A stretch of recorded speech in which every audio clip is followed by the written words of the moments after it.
एक बार फिर से हमारे YouTube चैनल जन ध्वनि न्यूज़ पे आपका स्वागत। आज शुक्रवार का दिन बिहार के डीलरों के लिए खास रहा, काफ़ी खास रहा, उथल पुथल भरा रहा।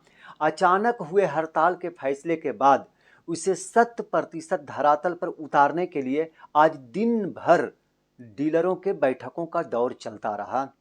इसमें क्या गांव और क्या शहर, पंचायत से लेकर बिहार की राजधानी पटना तक दिन भर बैठकें होती रही। बैठक में अनुमंडल अध्यक्ष और सचिव अपने प्रखंड अध्यक्ष के साथ, जिला अध्यक्ष अनुमंडल अध्यक्ष के साथ और राज्य स्तर के नेता जिला अध्यक्ष के साथ बैठक कर दिशा निर्देश देते रहे। इसको अगर देहाती भाषा में एक कहावत की तरह कही जाए तो चट मंगनी पट ब्याह के इस फैसले को भी डीलर समाज हर हाल में सफल बनाने के प्रयास में जुट गए हैं। नेता अपने डीलरों से लगातार ये बातें कहकर, बयान देकर हौसला अफजाई की भी कोशिश कर रहे हैं, हौसला बढ़ाने का भी। 2025 से हमारी 8 सूत्री मांग के समर्थन में नालंदा जिला से चंडी प्रखंड के जन वितरण प्रणाली दुकानदार वयोवृद्ध अंबिका यादव जी आमरण अनशन पर बैठे हुए हैं। जब तक सरकार सार्थक बातचीत हम लोगों के साथ में, अंबिका यादव जी के साथ में नहीं करता है, तब तक हमारे बिहार के सभी गुट अपने अपने पद को त्याग करके पूरे 55,000 जन वितरण दुकानदार अंबिका यादव जी के आमरण अनशन को समर्थन करने के लिए 1/2/2025 से तब तक जब तक सरकार हमारे अंबिका यादव जी से वार्ता करके हमारी मांग को नहीं मान लेता है, तब तक हम लोग अपने पॉस मशीन को बंद रखेंगे, न उठाव करेंगे, न वितरण करेंगे, चाहे इसके लिए जन वितरण प्रणाली रहे या चला जाए। इस बार जो डीलरों का आंदोलन है उसके सफल होने के कई कारण दिख रहे हैं। उम्मीद जग रही है कि अगर यही सारे के सारे कारण जो हैं इसको डीलर मजबूती से थामे रहे तो कामयाबी हर हाल में उन्हें मिलकर ही रहेगी। उनमें से पहला कारण यह है कि बिहार के सभी संगठनों के नेता जो पहले बिखरे हुए थे, पहली बार एक मंच पर आ गए हैं। दूसरी वजह जो इनकी कामयाबी की बन सकती है वो ये है कि सरकार के रवैये से डीलर इतना त्रस्त हो चुके हैं कि उनकी मजबूरी हो गई कि अब करो या मरो का फैसला लिया जाए। और इस बार जो आंदोलन की शुरुआत हुई है, हड़ताल हुआ है, तो डीलर खुद इसको सफल बनाएंगे, कामयाब करेंगे।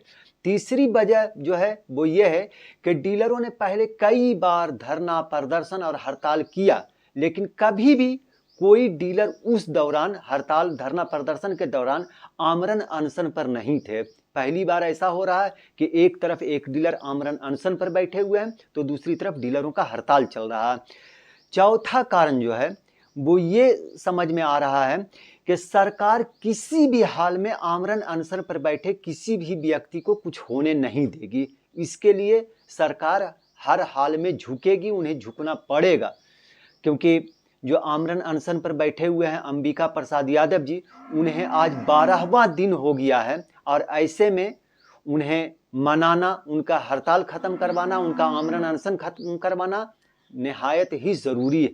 पांचवी वजह जो है वो ये है कि हर हाल में सरकार को आमरण अनशन कर रहे डीलर की बात माननी ही पड़ेगी। ये अलग बात है कि इसमें सरकार कितना पे मानती है, कितना पे तैयार होती है।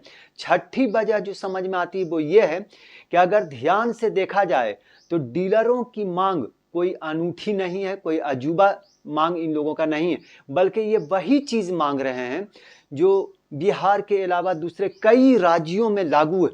वहाँ की सरकार उन डीलरों को वो सारी सुविधाएं दे रही है। सातवीं चीज जो इस आंदोलन को, इस हड़ताल को सफल बनाते हुए दिख रही है वो ये है कि इसी वर्ष 2025 में बिहार विधानसभा का चुनाव है और चुनाव के समय सरकार की मजबूरी होती है कि हड़ताल कर रहे, धरना प्रदर्शन कर रहे, अपनी मांगने वालों की बात माने। अगर सरकार बातें नहीं मानेगी तो कोई दूसरा दल, कोई दूसरी पार्टी उसे अपनी सरकार बनने के बाद लागू करने की बात करेगी, जिससे वोट टूट जाता है, वोट बंट जाता है। सरकार ऐसा कभी भी नहीं चाहेगी। आठवीं वजह जो इसे कामयाब होने की समझ में आती है वो ये है कि अगर डीलर अनाज नहीं बांटेंगे तो उपभोक्ता परेशान होंगे, और इस कारण परेशानी की वजह कर इसका सारा का सारा जिम्मेदारी वो सरकार को थोपेंगे, सरकार के जिम्मे करेंगे। पब्लिक जो है वो नाराज हो जाएगी, और सरकार किसी भी कीमत पर नहीं चाहेगी कि उसका वोट छिटके इधर से उधर जाए, इसलिए भी सरकार डीलरों के आगे झुक सकती है। नौवीं चीज जो समझ में आती है वो ये है कि डीलर नेता ये बार बार कह रहे हैं कि हम लोगों के पास लाखों वोट, हम लोग जिसको चाहें उसकी सरकार बना या गिरा सकते हैं। मिसाल देते हैं ये लोग कि जैसे पूरे बिहार स्टेट में 55,000 डीलर, फिर करीब करीब उसका 2 गुना, यानी हर डीलर के साथ 2 नॉमिनी होते हैं, तो 55 तिया मान लीजिए, इतने नॉमिनी और डीलर हो गए। फिर उसके बाद डीलरों का अपना परिवार, बाप डीलर हैं तो उनको 2 बच्चे हैं, उनके भाई हैं, माँ हैं, बाप हैं, ये हो गए।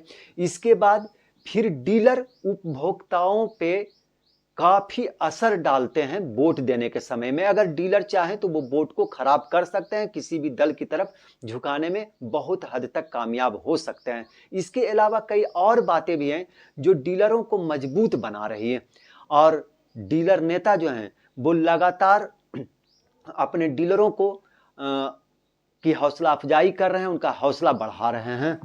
जिंदाबाद जिंदाबाद, आपका बाबू जिंदाबाद जिंदाबाद जिंदाबाद। एक फरमाइश सरकार जारी है, जारी है, जारी है। फरमाइश सरकार जारी है, जारी है, जारी है। हमसे जो टकराएगा चूर चूर हो जाएगा, हमसे जो टकराएगा चूर चूर हो जाएगा। आपका बाबू जिंदाबाद जिंदाबाद जिंदाबाद। आपका बाबू बजरवाला तेरे साथ है, आपका बाबू बजरवाला तेरे साथ है, आपका बाबू बजरवाला तेरे साथ है। आज जो डीलरों की बैठकें हुई है ये किसी एक जिला में खास नहीं है, बल्कि पूरे बिहार स्टेट के सभी पंचायत, प्रखंड, अनुमंडल और जिले में हुई है। ये कह लीजिए कि पूरे जिले में आज, यानी पूरे बिहार स्टेट के सभी पंचायत से लेकर जिला स्तर तक डीलरों ने बैठकें की है। किसी जिले में जिला स्तरीय बैठक सुबह 10 बजे से शुरू हो गई थी, तो कई जगहों पर जुमा होने के कारण 2 बजे के बाद डीलरों ने बैठक रखा। लेकिन ये बैठक पूरे राज्य में हुई, और इसमें सबसे अच्छी बात ये रही कि इस बैठक में बिहार के करीब करीब सभी 55,000 डीलरों ने भाग लिया, चाहे वो पंचायत स्तर के हों, अनुमंडल स्तर के हों, जिला स्तर के हों, जहां के भी हों, इन लोगों ने इसमें हिस्सा लिया। बहुत सारी जगहों पे तो डीलरों ने पॉस मशीन तक जमा कर दिया है। आज की इस खबर में बस इतना ही।